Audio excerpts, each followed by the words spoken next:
तुम्हें जीवन में शांति देता है।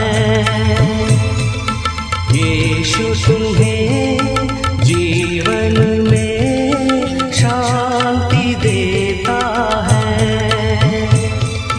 फिर तुम क्यों जीवन में अशांत रहते हो? फिर तुम क्यों जीवन में अशांत रहते? परमेश्वर के नाम की महिमा हो। क्या आपके जीवन में भी कुछ ऐसी बातें हैं जो आप चाहते हैं कि कोई ना जाने? कुछ ऐसी बातें, कुछ ऐसे काम जो आप चाहते हैं हर किसी से वो छिपी रहे। हम भी उसे कभी कभी भूल जाते हैं, लेकिन कई बार रात के अंधेरे में हमें वो बातें याद आती हैं और हमारा मन व्याकुल हो जाता है। क्या होगा अगर किसी को ये पता चल जाए? लेकिन परमेश्वर के सामने ये सब उजागर है। प्रभु यीशु मसीह के इन शब्दों को देखें यूहन्ना 3:20 में, क्योंकि जो कोई बुराई करता है वो ज्योति से बैर रखता है और ज्योति के निकट नहीं आता, ऐसा ना हो कि उसके कामों पर दोष लगाया जाए। प्रभु यीशु मसीह यहाँ जिस ज्योति की बात कर रहे हैं वो स्वयं प्रभु यीशु ही है, परमेश्वर जो इस जगत में आए। इस वचन में एक बहुत बड़ी सच्चाई है।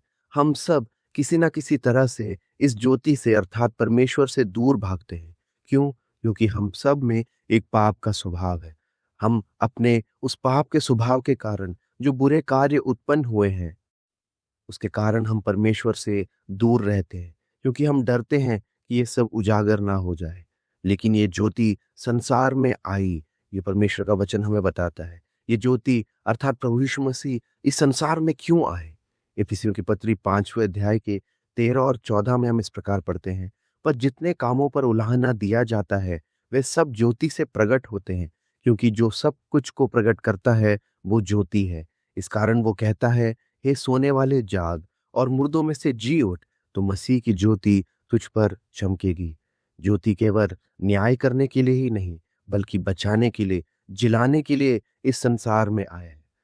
प्रभु यीशु मसीह संसार में आए ताकि हमारे पापों का, हमारे बुरे कार्यों, विचारों का दंड अपने ऊपर लेकर कलवरी के क्रूस पर अपना जीवन बलिदान करे।